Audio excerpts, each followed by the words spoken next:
नमस्कार विद्यार्थी मित्रांनो, तुम्हा सर्वांचं मिस्टर प्रोफेसर या यूट्यूब चॅनलवर मी स्वागत करतो. This is the video number 4 for the Maharashtra CET physics. Okay, आपण मागील 3 व्हिडिओपासून बेटा फिजिक्सच्या related previous year question discuss करत होतो. ठीक आहे, आणि जो काही युनिट होता, okay, dual nature of matter and radiation. Okay, या युनिटवर बेटा आपण जे काही प्रिव्हियस इयर क्वेश्चन डिस्कस करण्याचा आपण काय करत होतो, प्रयत्न करत होतो. ओके, तर बघा बेटा, आता या व्हिडिओमध्ये या व्हिडिओमध्ये मी असेच परत 2-3 एक्झाम्पल्स घेतले. ओके, ते 2-3 एक्झाम्पल्स तुम्हाला इझिली कसे समजून सांगू किंवा कसे अंडरस्टँडिंग होतील बघा याचं सोल्युशन. बघा, अतिशय इझी. बघा, in photoelectric effect if the intensity of the light is double then maximum kinetic energy of the photoelectrons will be. एक लक्षात घ्या. ओके, इंटेन्सिटी रेज करणे, ओके, म्हणजे बेटा नंबर ऑफ फोटॉन्सची संख्या काय करणे हे वाढवणे. याच्या लक्षात बेटा, जेवढे आपण इंटेन्सिटी रेज करत आहोत नंबर ऑफ फोटॉनची संख्या काय करत आहोत आपण रेज करत आहोत. ओके, मग नंबर ऑफ फोटॉनची जर संख्या रेज करत आहोत, ओके, सपोज हा बेटा ही एक प्लेट आहे बेटा. ओके, या प्लेटवर बेटा तुम्ही रेडिएशन्स काय करून राहिले बेटा, फॉल करून राहिले किंवा त्याच्यावर इन्सिडेंट करून राहिले. ओके, तर ही प्लेट काय करते बेटा, इलेक्ट्रॉन. ओके, नाही, ही मेटल प्लेट आहे बेटा, नाही की नाही, ही मेटल प्लेट आहे. तर मेटल प्लेटमध्ये बेटा मेटल प्लेट्समध्ये असे इलेक्ट्रॉन्स राहतात, मेटल प्लेट्समध्ये असे इलेक्ट्रॉन राहतात.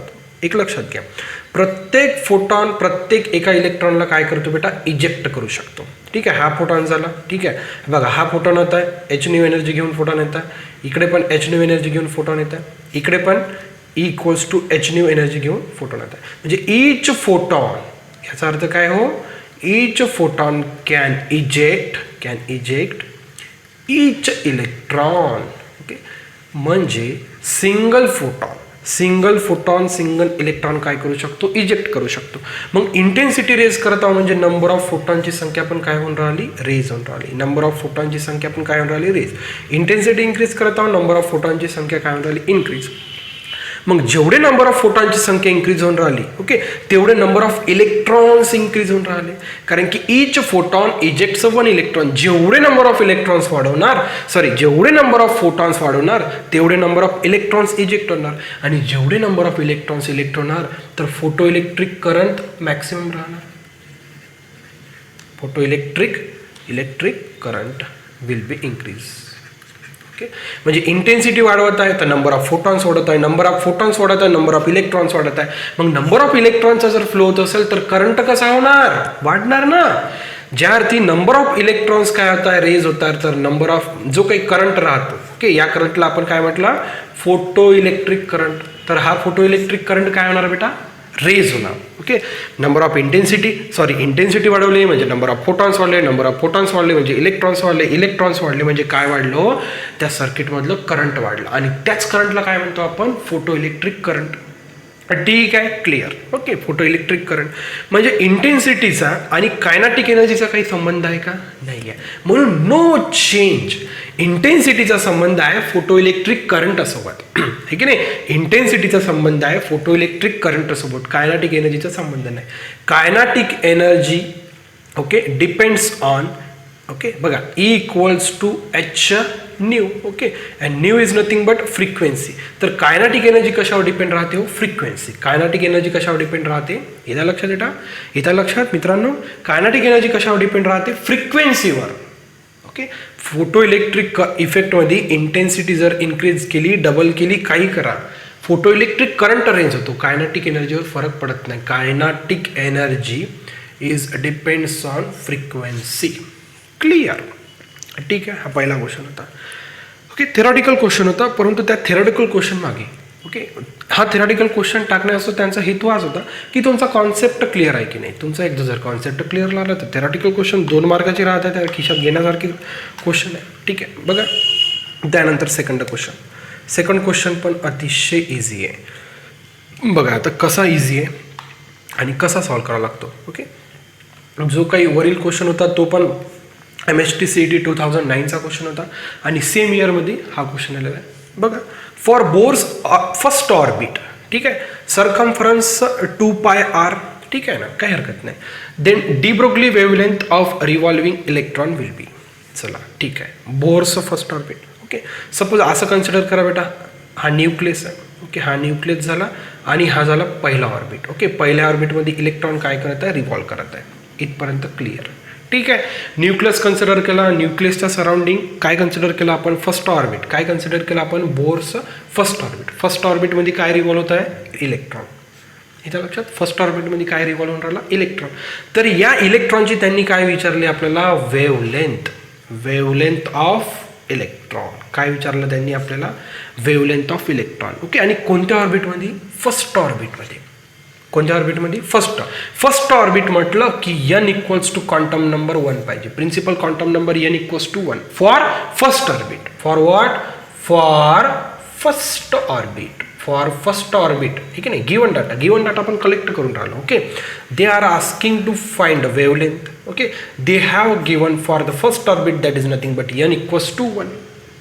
आणि याची काय विचारली, या इलेक्ट्रॉनची त्यांनी आपल्याला विचारली वेवलेंथ. चला काही हरकत नाही. बघा आता बघा, वेवलेंथ फाइंड आउट करण्यासाठी आपल्याकडे फॉर्म्युला आहे. बघा, wavelength equals to h divided by p. p is nothing but momentum and momentum is nothing but product of mass and velocity. ठीक आहे, आता बघा मी काय करतो. ओके, बघा, according to the Bohr's postulate काय सांगतो रे, की angular momentum is equals to integral multiple of h divided by 2π.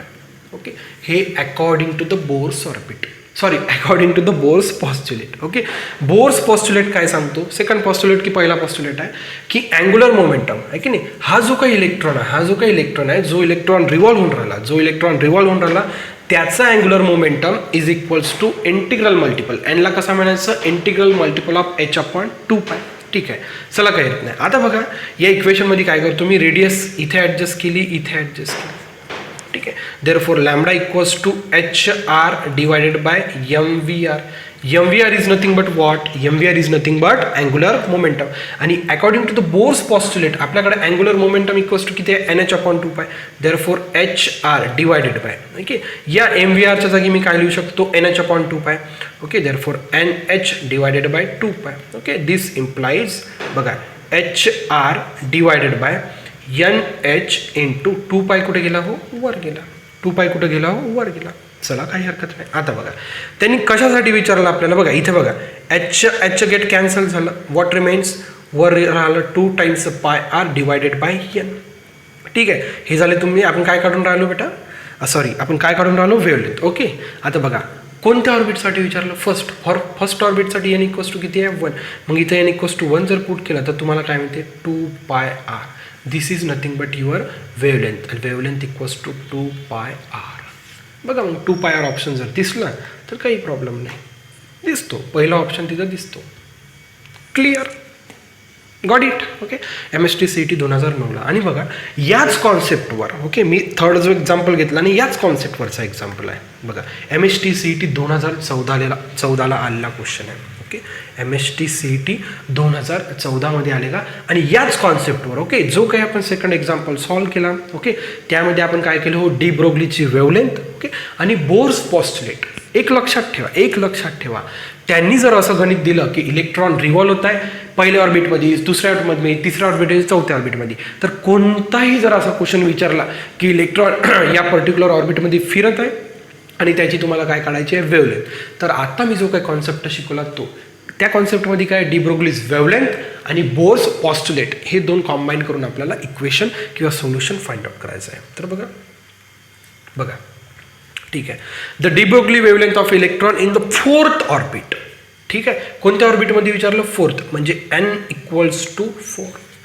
पहिल्या ऑर्बिटमध्ये n इक्वल्स टू 1, सेकंडमध्ये 2, थर्डमध्ये 3, फोर्थमध्ये 4, n इक्वल्स टू 4. क्लिअर.